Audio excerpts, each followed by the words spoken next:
Support for the program Humanize, Newcomers was provided in part by Rose Community Foundation and viewers like you.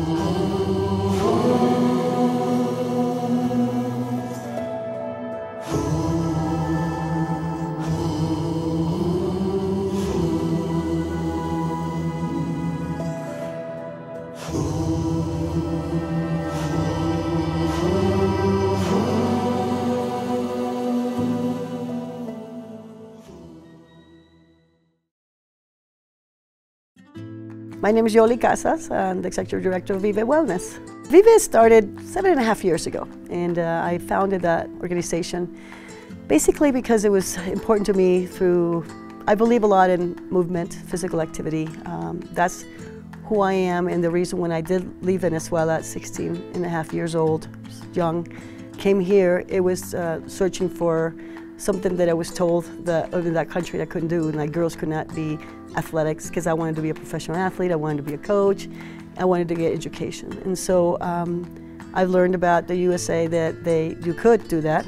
And so at 16.5, when I graduated high school in Venezuela, my parents blessed me and I came by myself here. And so I believe a lot, movement in sports really brought me who I am, and grew up with a lot of responsibilities. Who knows where I would have been differently. Got scholarship through college, was able to make my dream come true, got to see the whole world as a professional athlete, as a runner, and then triathlete. In December 2022, we were asked to help out. The city asked us to help out, and I was walking through the rec centers at that time, that was the shelters, and I was asking a lot of the people, why you're here, and told us the journey and how long they walked. And there were various answers. One of them was, my family was threatened because many of them worked for Venezuela, worked for the army, police people. And so if you were against the government there, you would be threatened. People would know. And so they even call you at 2 o'clock in the morning and say, we know who you are. We're going to go ahead and, we're going to shoot you. We're going to kill you if you continue to speak against our government. I have families that picked up overnight and left the country. And then we have people that are hungry, are tired, are not able to get jobs, people that were, they want the best for their children, people who have been secuestrado, in English, put away in jail when they're not deserving. And so there's a lot of reasons, it's not just one.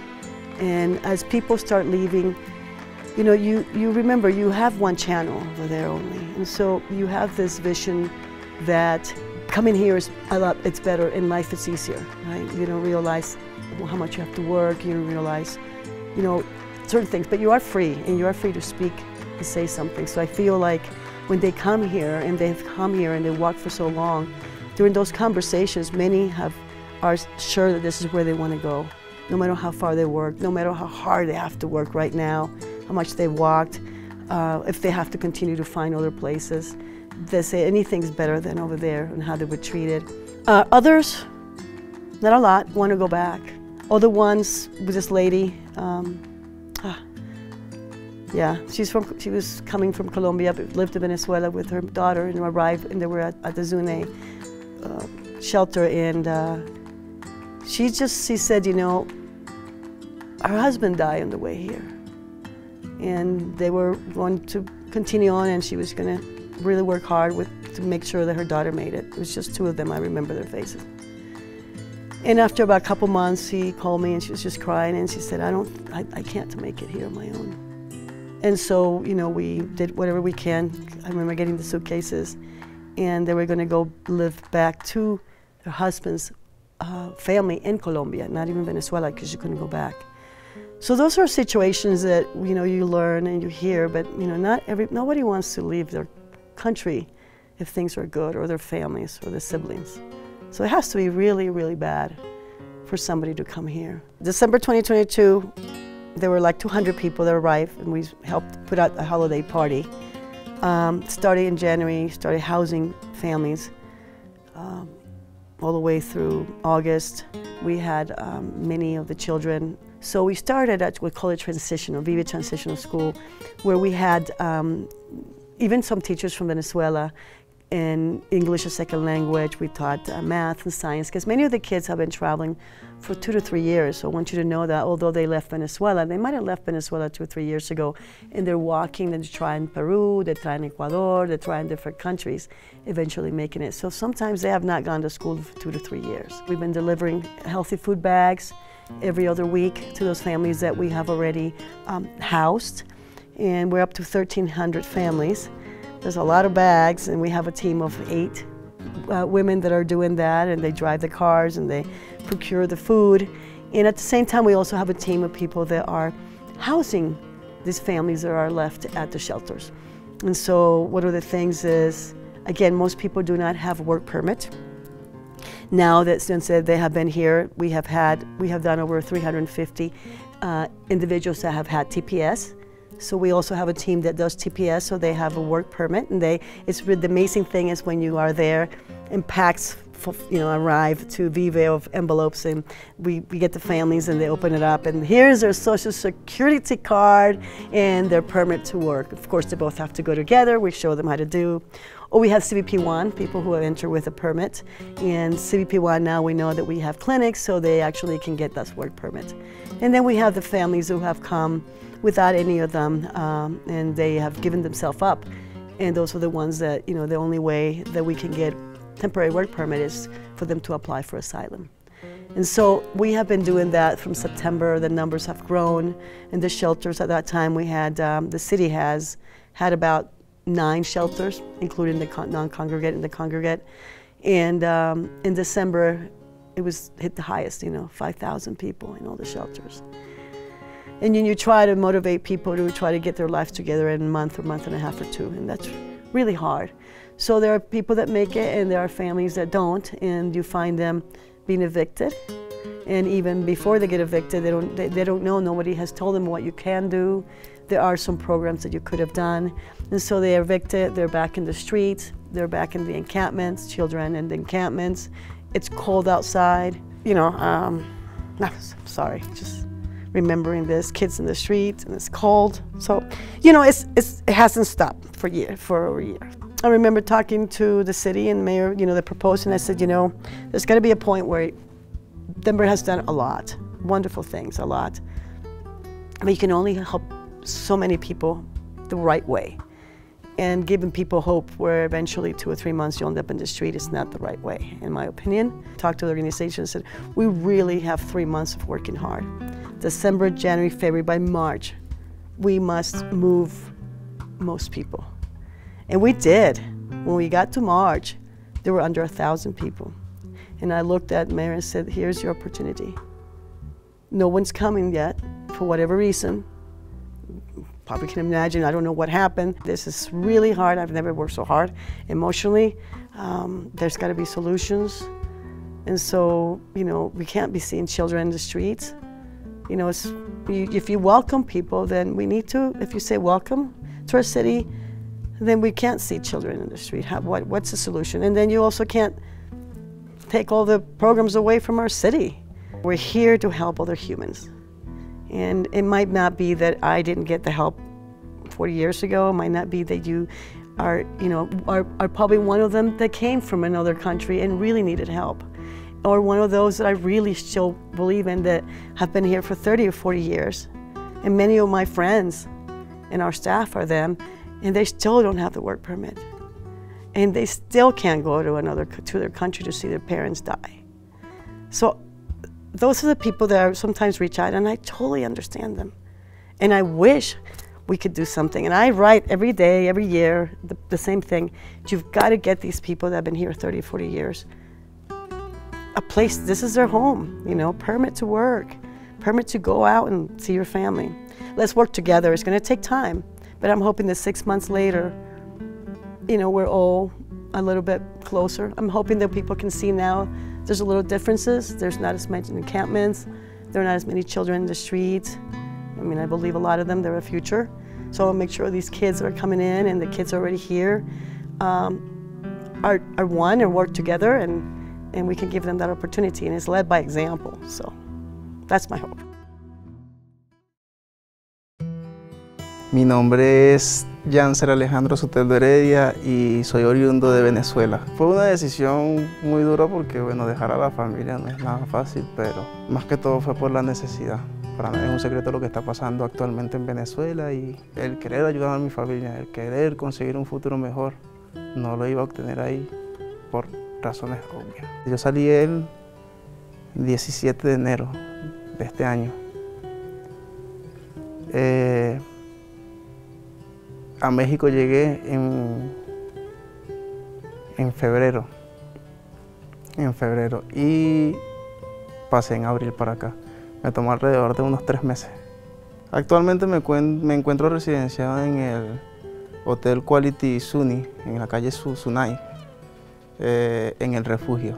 En el refugio existen personas muy peculiares porque hay de diferentes países, son diferentes culturas, y se ve la diversidad de dialectos. Inicialmente llegué solo porque mi esposa ya estaba aquí. Actualmente estoy con mi esposa, esperando la llegada también de nuestros niños. Todavía se encuentran en México, están con la tía y están esperando pasar, pues. Con respecto al programa, de verdad que fue algo que no nos esperábamos, que nos ayudaran de tal manera, que se preocuparan por nosotros como lo han hecho hasta ahora. Hemos recibido muchos beneficios actualmente con el programa nuevo que salió, que nos dijeron que salió y que no tiene mucho tiempo de creado, que es el DAS. A través de ese programa lo que buscan es la integración de nosotros los migrantes, los que venimos llegando por lo menos aquí en Denver, a esta hermosa ciudad. Nos han ayudado demasiado y nos han ofrecido programas para aprender a hablar inglés. Mi inglés sí es pésimo, no sé hablar mucho inglés. Con programas de culturización, de integración a los diferentes entornos de trabajo, para que tengamos como que una mejor experiencia y nos facilite más el desenvolvimiento en esta ciudad. Más que palabras es agradecimiento que tengo de verdad por todas las personas que nos han apoyado aquí en esta ciudad. Fue una alegría muy grande encontrarme al alcalde de aquí de Denver. De verdad que me sorprendió mucho, no sabía cuál iba a ser mi reacción, sino nada más solamente agradecerle, porque sé que detrás de todo esto está la bondad y la ayuda que también ha ofrecido él. Las preocupaciones que tiene por nosotros. La figura que representa a la ciudad da mucho de qué hablar de la ciudad. Entonces, el espíritu que él tiene es como que bondadoso, le gusta ser caritativo, ayudar a las personas y la ciudad es lo mismo, ¿sabes? Porque nos han ayudado bastantes personas, como le estoy diciendo, y no es por querer como que subir, no, sino es que uno se da cuenta de cómo son las cosas. Porque puede ser que en otros estados no te ayuden, porque, bueno, por X circunstancias, pero aquí la verdad que la hospitalidad y la atención que nos han brindado, increíble. Y detrás de todo eso, como quien dice, detrás del telón, está esa persona, que es la que se ha preocupado por nosotros. Lo que pasa es que allá en Venezuela cada estado tiene su propia cultura. Hay diversidad de personas, usted ya puede encontrar personas de todo tipo también. Entonces cada quien se desenvuelve, depende del estado donde esté. Por lo menos en mi estado son un poco más del llano, son como que más del campo, de todo eso. Está la ciudad, está el campo, están las costas. Todos tienen sus diferentes culturas, entonces a diferencia de aquí de los Estados Unidos, que también tiene su diversidad de cultura, pero están como que, son como que más centralizados, ¿sabes? Respetan más, tienen un mejor desenvolvimiento. Lo que pasa es que nosotros vivimos en un estado donde más que todo se dedican a la agricultura y la ganadería. Bueno, el estado se llama Yaracuy. El ambiente en Yaracuy es un poco peculiar. Las personas son alegres, a pesar de que tengan sus situaciones en las que tengan, nunca falta una sonrisa en cada persona. Se dedican a la agricultura, a la ganadería, porque esas son las fuentes principales de ingreso ahí. Y bueno, no sé si ha estado en ese ambiente de la agricultura y la ganadería, pero son personas que, a pesar de que trabajan día y noche y pueden estar cansados, nunca se les borra la sonrisa del rostro porque hacen lo que les gusta. De verdad que son unas personas muy coloridas, por decirlo de alguna manera. Ahí, como no es un estado de la costa, pero tiene mucha diversidad de montañas, parques naturales, y lo que abundan son ríos. De verdad, un lugar fresco, agradable y con esa sensación de calma cuando estás frente a toda esa naturaleza. De verdad, un lugar muy hermoso, muy hermoso. Fuera del proceso y de todo eso, claro que los que llegamos optamos por tener un trabajo, una estabilidad, por supuesto.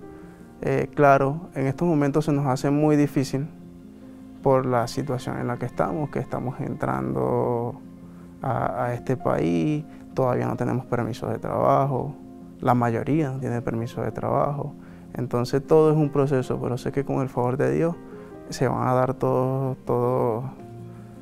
como decirlo así, todos esos papeleos y podremos optar por un trabajo mejor y todo eso. Bueno, y mientras tanto,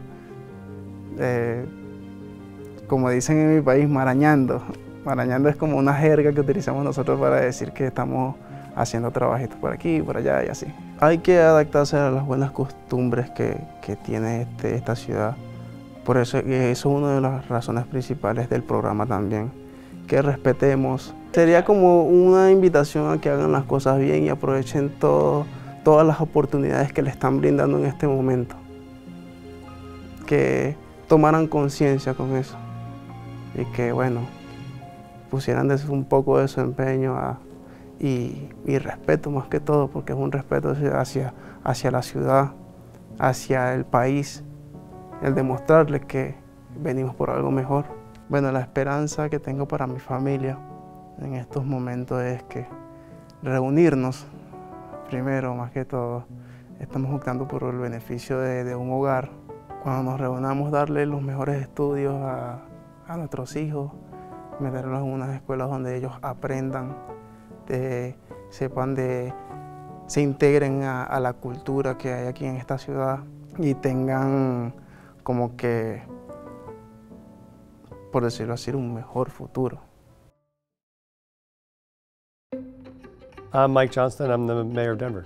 I grew up in Vail, Colorado, up in the mountains, about 2 hours from here. I started my career as a teacher. So I was a teacher and I was a school principal, and I was a principal of a couple of schools in Denver. And the last one I was a principal of, we had a large number of students who were undocumented immigrants, and they had come to the U.S. with their families and they were young, and we became the first public high school in Colorado where 100% of our kids all graduated from high school and got admitted to four-year colleges. But at that time in Colorado, the law was that they could not go to college in Colorado unless they paid out-of-state tuition. So that meant you were paying $40,000 a year with no financial aid to go to CU or CSU. And so we had all these kids that were prepared for college, hungry to go, and couldn't go unless we changed the law. And so that was what inspired me to run for the state senate the first time, was to try to fix that law to help my kids get into college. You have to stay connected to the individual personal stories. Like once an individual becomes a they or a group or a problem, you view them differently. And so particularly with migrants, I spent a lot of time just sitting, having conversations with individual newcomers, hearing their stories, hearing their needs, hearing their desires, and everyone's a little bit different. Some of them have things that are deeply in common, like the deep desire to just be able to work and support themselves. But for me, it takes staying close enough to the issue that you can feel it, you can touch it, you can hear it, and you can see the passion and the suffering in people's faces. Like when you have that, you don't ever forget why you do the work. I would go and stand out and talk to 5, and then 10 or 20 or 30 or 50 will come, and everyone has questions and everyone has concerns. And so it's both hearing each one of those stories, but it's realizing there are themes in the stories, and those themes lead to actually systemic solutions that you can actually deliver that change the experience for everybody. And so it is, how do you hear the stories, then how do you figure out a solution that tries to serve all of them? Because you're right, you don't want to pick up one individual starfish at a time. You want to be able to have a system that gets all the starfish. And so what I try to do is use those personal stories to drive scale solutions, and then come back and keep talking to those folks as we implement those scale solutions to see if they worked or what didn't work, what we have to fix. But it always starts with the closer you are to those personal stories, the easier it is to build a solution that you think will work. By helping people support themselves, you both give them access to the American dream and give them dignity and stability. And when you allow them to support themselves, it means we have to spend less taxpayer money to support them directly also. So there is a win-win here that I think is very nonpartisan and non-political. It's just common sense of like, people want to work to support themselves, we should help them do that. And so I try to keep focused on the services and the solutions. I often find that the more we talk about what the values are that underpin how we want to respond to something, I find there's far more alignment than people tend to believe. And I always say my job is not to convince you that my values are right, it's to convince you that your values are right, and that your values actually match these facts. And I'm actually tremendously hopeful about this issue on that front. When you watch the national political machines that try to make this issue divisive, it can feel that way. When you talk to people directly on the ground, I will talk to the most conservative business leader in the city who will say, Mike, you know what? You should put those folks to work. And I will talk to the most progressive activist in the city who will say, it's not fair that these folks should have a right to work. And I would say, you're both right. And that turns out to be all that the folks that have arrived are asking also.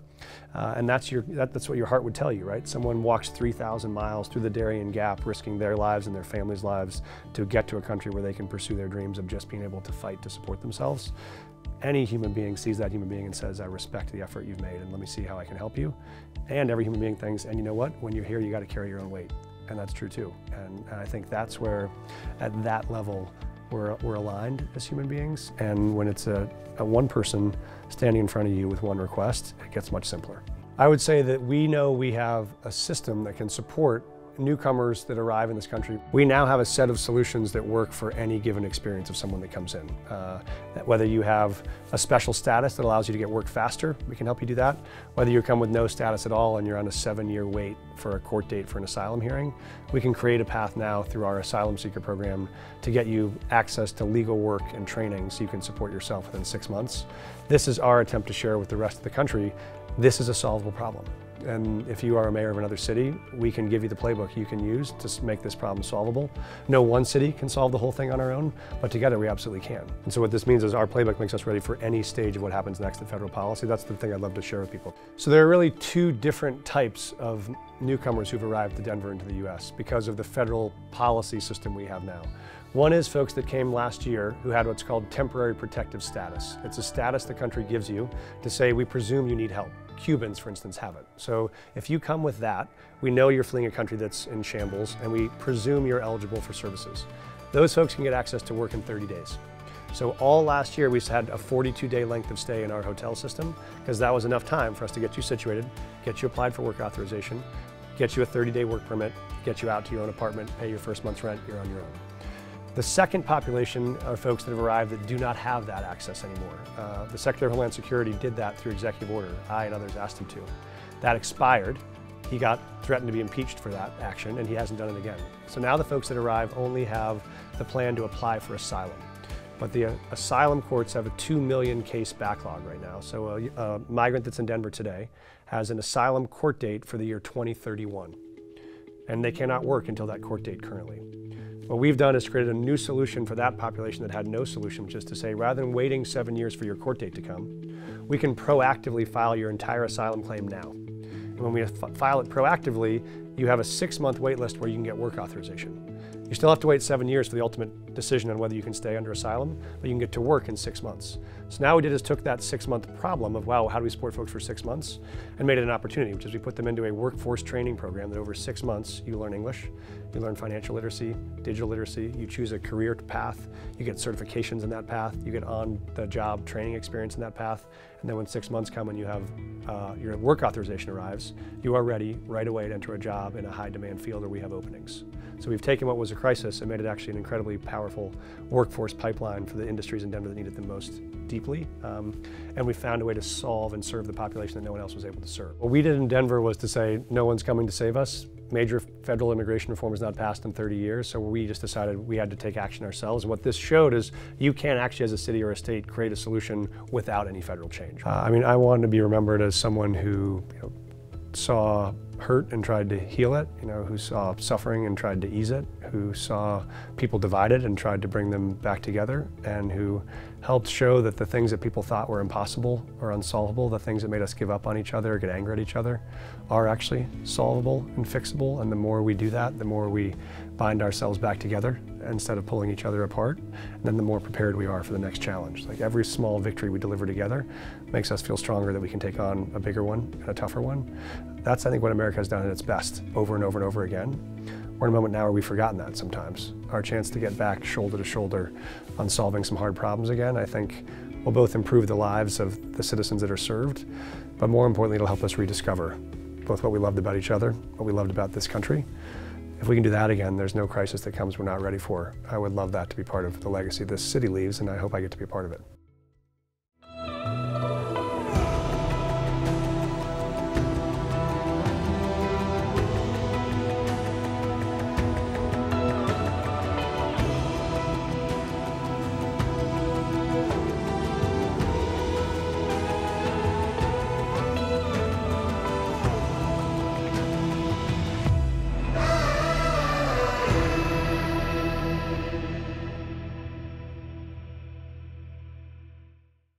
We hope Humanize stories of immigrants moved and inspired you. Turn that feeling into support for PBS 12. Your donation helps us share more stories celebrating Colorado's diverse community. Learn more at pbs12.org/donate.